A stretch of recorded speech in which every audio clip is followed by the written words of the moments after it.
This is not a story about the Iran war. This is a story about who knew, who owned the door, and who made $4.57 billion from it.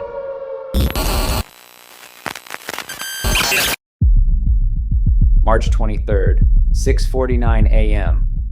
6 minutes before this post went public, $580 million in oil futures moved. In 60 seconds, oil fell 15%. That was trade one. There were 5 more, 6 trades, 60 days, $4.57 billion, every time before the announcement. Every time, the right side, 0 mistakes. The world watched every missile. Nobody watched the money. The people behind $4.57 billion are still unidentified. Traders are making millions after Donald Trump makes a major announcement. Now, there are questions. Is this insider trading? The Strait of Hormuz is 34 kilometers wide at its narrowest point. Through those lanes passes approximately 20 million barrels of oil per day, 20% of all seaborne oil on the planet. The global oil futures market processes more than $4 trillion in transactions every day.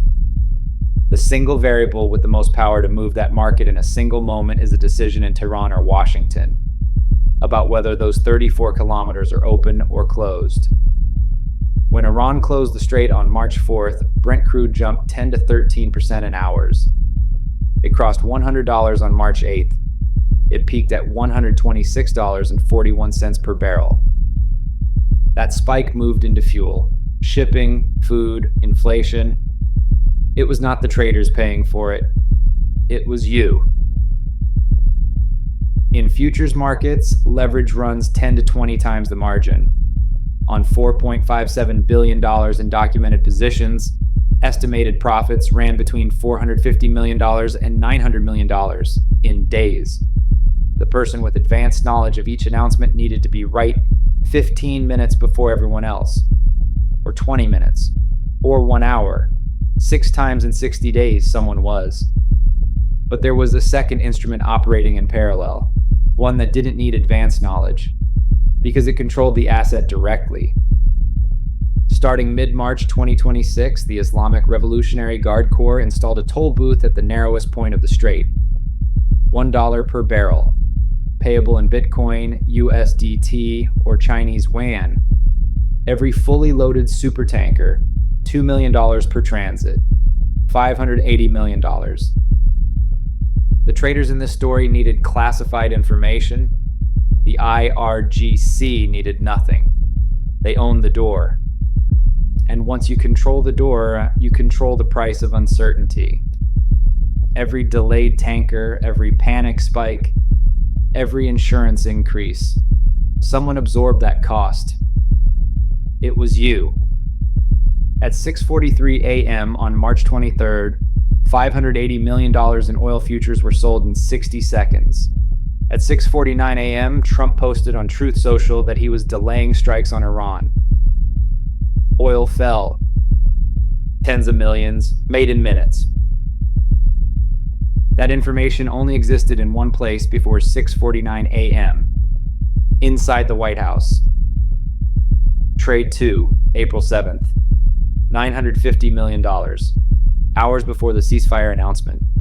Source required, inside the ceasefire negotiating team. Trade 3, April 17th. $750 million. 20 minutes before Iran's foreign minister posted. This trade did not require a source inside the American government. It required a source inside the Iranian government. 3 more trades followed, same precision, same impossible timing. 6 trades, each one required something specific. 4 trades required sources inside the American government. 1 required a source inside the Iranian government. 1 required a source inside American media or the negotiating teams. 6 trades, 2 countries, 1 network.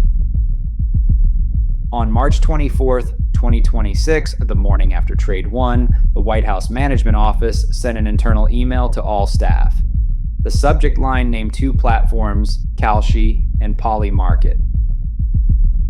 The White House is warning its staffers against insider trading amid suspiciously well-timed bets on online prediction markets about the Iran war. All White House employees are reminded that the misuse of non-public information by government employees for financial benefit is a very serious offense and will not be tolerated. The White House sent that memo on March 24th. The first suspicious trade had happened on March 23rd, one day earlier, $580 million. 60 seconds, 6 minutes before the post. The White House knew something had happened. It warned its own people the next morning. Now consider who advises the platforms named in that memo. Donald Trump Jr., the president's son, is an investor in PolyMarket and an unpaid advisor to the platform.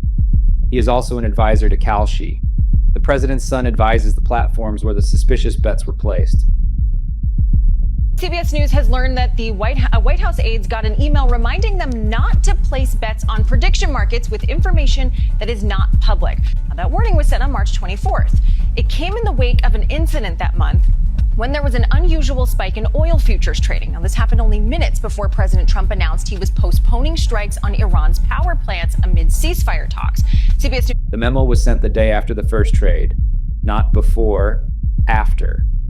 By the time the warning arrived, the profit had already been extracted. The public only entered the story after the money was gone. That was your role in the system. These 6 trades are not the whole story.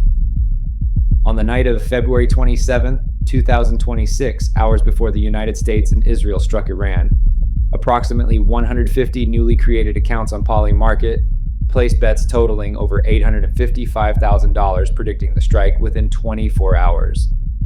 Analytics firm Bubble Maps identified that many of these accounts were created in February 2026 and traded exclusively on Iran-related outcomes.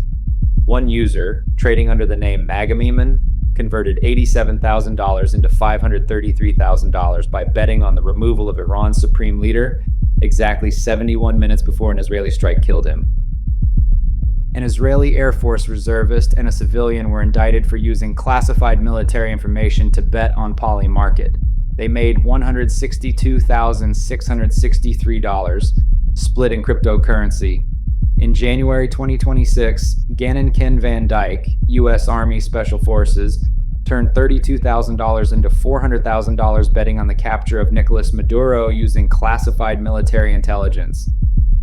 He was indicted on April 23, 2026. The soldier was found in 3 weeks. The Israeli reservist was arrested and indicted. The people behind $4.57 billion are still unidentified. That asymmetry is not a gap in the investigation. It is a map of who can be found and who cannot. Now consider April 7th.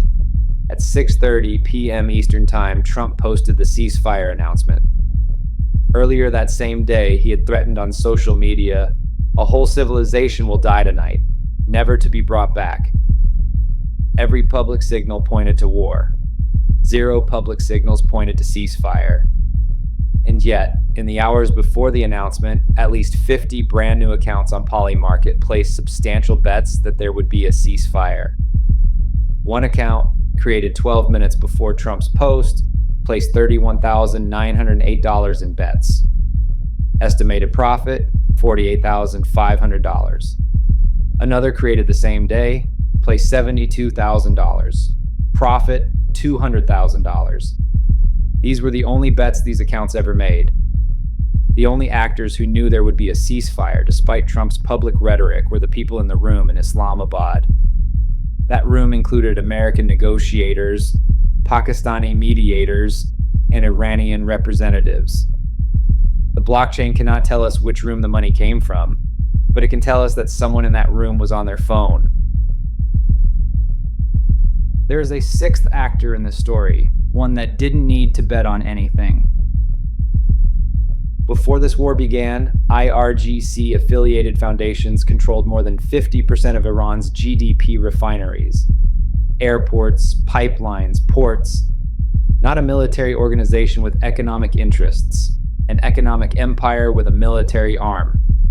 When Western sanctions tried to isolate Iran, the IRGC used them as an expansion opportunity. The war did not create this machine. It gave the machine a choke point. A toll booth, $1 per barrel. Outside the dollar system, outside SWIFT, outside American sanctions.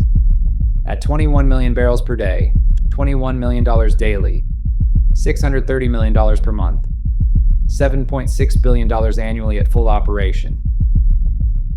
And when Iran entered ceasefire negotiations in Islamabad, it included one financial demand above all others: the legal right to keep charging $2 million per tanker, not as a wartime measure, as a permanent business model.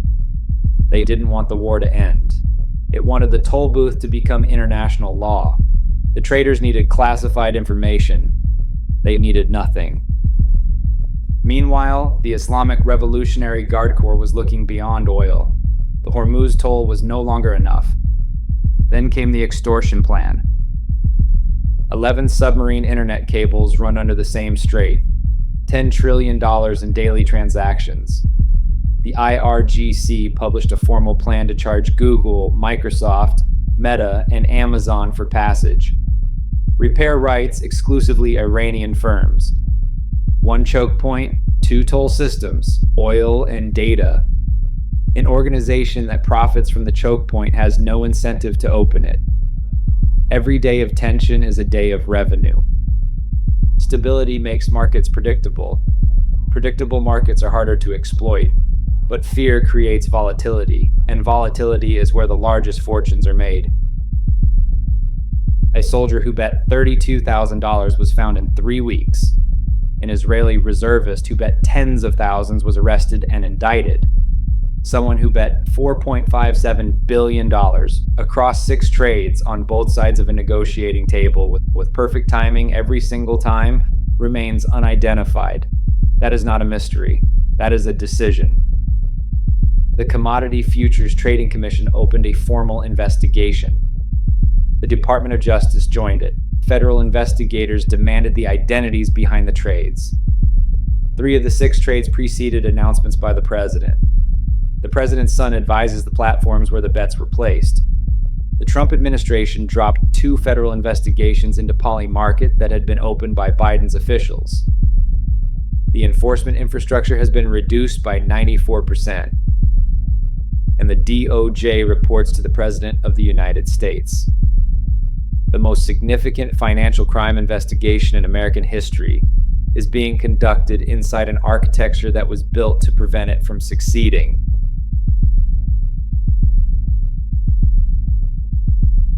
The world watched every missile.